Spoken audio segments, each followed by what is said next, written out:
Our next keynote speaker founded a B Corp after pursuing a decidedly non-traditional career path in music. Oh my God, is Madonna here? It's Madonna. You guys, Madonna, come sit down. Just kidding. She was too expensive. So everyone, please put your hands together for Jenelle Isaacson of Living Room Realty.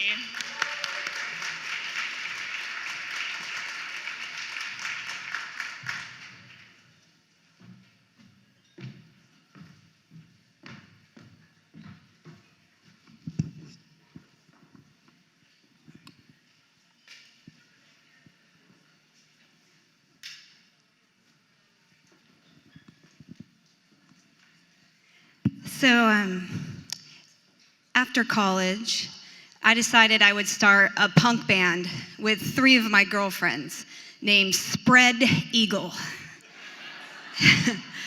It's not that we liked punk music.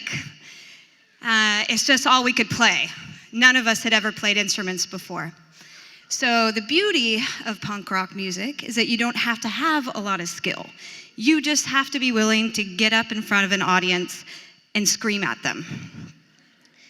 And we did that for a few years, and I'm sure you must be thinking, what does this have to do with leadership and resilience?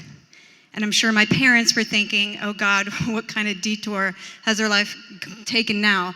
But really for me, this was the beginning of learning how to be a successful entrepreneur and a leader. Because just at 22 years old, I was given the opportunity to negotiate contracts. I was doing the marketing and merchandising for our band nationally. We were touring all over the country. And I was getting used to being in front of an audience and leading a crowd. I was starting to build the leadership skills and the resilience, and I felt like I had earned an MBA on the road. I also learned how to rock anything in heels. Anything. So fast forward 10 years, I came back home to Portland and I started working in real estate. And I was still playing in bands at the time, and I would get off stage at a show and I'd hop to the bar and I'd belly up and I'd be like, did you know that you could buy a house? You'll never get kicked out for playing the drums too loud again. I'm gonna help you do it. I'm gonna help, you can see how it's easy. And after a while with success in real estate and helping all of these beautiful people in my community get into homes, I started to grow a bit frustrated that our industry seemed to think that we were invisible. And the dominant story in the real estate industry is that you get married, you have a baby, and then you buy a house. Well, what happens if you're not interested in getting married? You know, what happens, like, we just never question this dominant story about homeownership in America. And I did not look like a made-for-TV realtor. I mean, I was still wearing green eyeliner down to here, huge hair, leather pants, and working, selling a lot of real estate. And my clients did not look like the people on these glossy 21st century brochures. So with the eye of a musician and an artist, I thought, oh wait, oh no, this is cool. This might be my art project, to take this job I love in real estate and be able to take all of these people kind of out of the closet, tell the stories. And I thought, okay, right, I found my audience. And, this isn't it. Oh wait, okay, yes, here's my people. We're gonna go in and out too, I think. Oh, here they are my people, they're back. And I had this idea and I had this fire. I wanted to do this, but it was also 2009. The housing recession had hit, and I could not find a single person who wanted to support this idea or give me money. I also personally, I had just given birth to my second daughter. I had 2 children under the age of 2 years old. I was a sole income provider for my family. I couldn't move back into a van with my friends. I had a mortgage. So even my family and friends were like, I don't think this is the time. Not now. I don't think, even NPR, quite honestly, was against me. I'd turn on the radio and go to work, and they were like, it's the end of the housing industry. So I turned NPR off and turned Eminem up. Success was the only option. But a really important lesson that I took away from my experience being in this girls' punk band was that you don't ask for permission. No one's going to invite you to the table. And we don't learn this in school. We learn, raise your hand, get called on, and like as if life's some video game where you work really hard and then you get to the next level. It's just not how it works. It's definitely not how entrepreneurship or business works. And so I took this and I was like, listen, you tell me I'm not gonna be able to do it, I'm gonna show you. I'm gonna rock it. You just get fired up. So I had to go out and find a community of people around me, the band that was gonna help me. Another important lesson that I took from punk rock was that technical proficiency is overrated. You can learn the skills. You definitely can learn the skills. And so I was also trying to start a real estate company in 2009.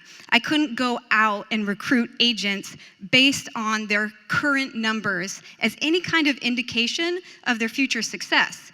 In fact, some of the best realtors in the city in 2009, their business was down because they were telling people to hold off. Not now.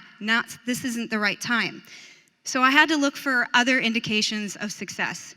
So the two things that I looked for when I was trying to start the company was the first one is, do you give back? Are you involved in your community? Are you volunteering? Are you playing on a team? Are you coaching a team? Because I knew when the market came back that these were people that gave to their community and their community would show up to support them as they went on. The second thing that I look for is, do you have a smile on your face? Because it doesn't get any worse than it is right now. And if you can't find the joy in it, you won't survive. And I can't afford to be around you financially or spiritually as we build this and get this off the ground. Some of the agents that have joined me, have come to me now and said, how did you know I was going to be successful? Why at the time did you take a chance on me? Did you believe in me? Really, they were taking a chance on me, quite honestly. But to me, it was really easy. I saw them and I was thinking, let's see if we can get a slide up here. Anyway, how many agents are there in Portland with a skate ramp in their backyard? How many agents have been bartending lesbian arm wrestling night for 10 years?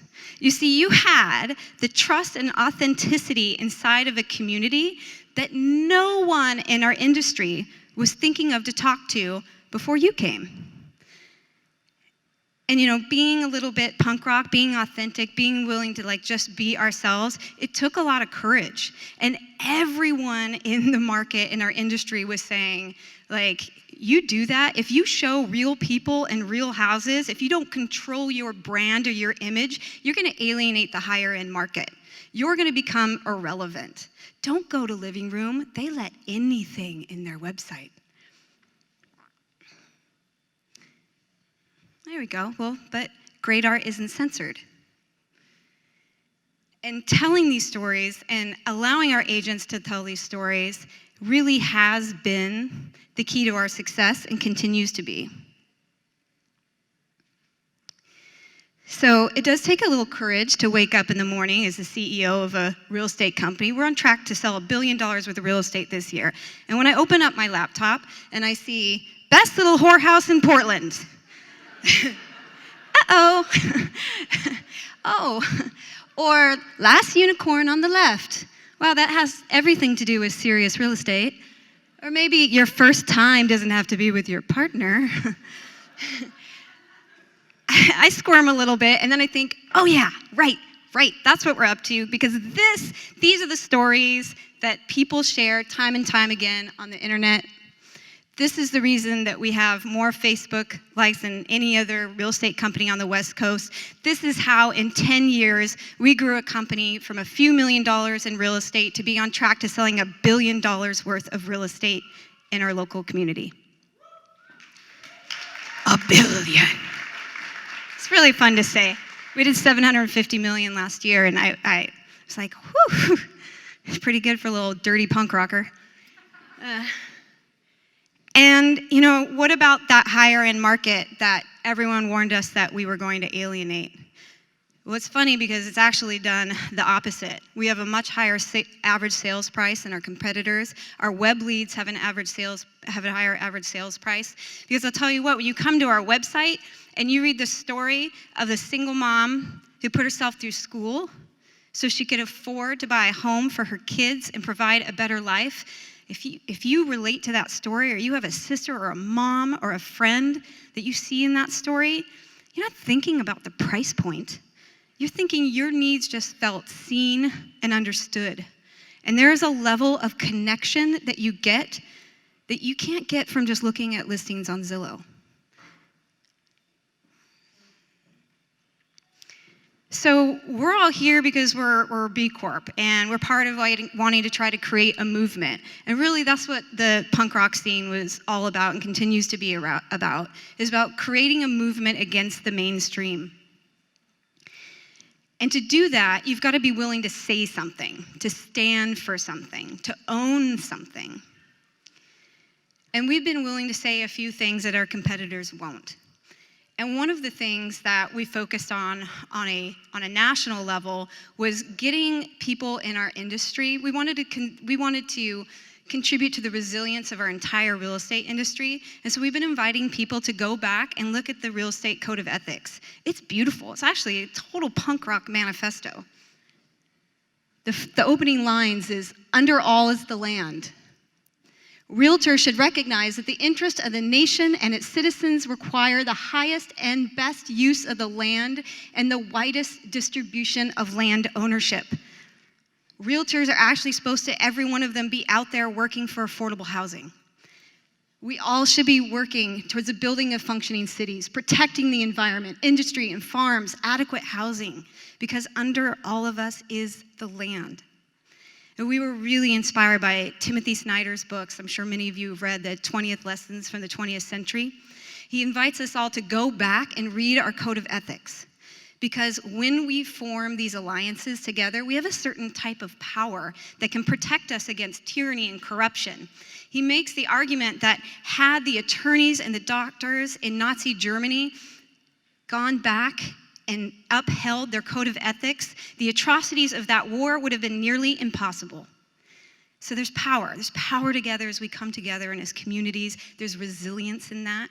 And this is a high mountain to stand on top of.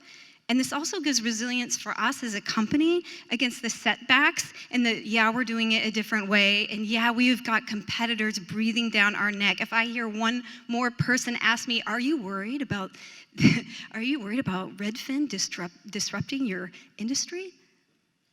I don't know, maybe, but I'm fighting this fight. And I've got agents with me that believe in this fight. So I'm not so worried about it. This is what I'm worried about. Another thing that we've done to really, can I go backwards? That's okay.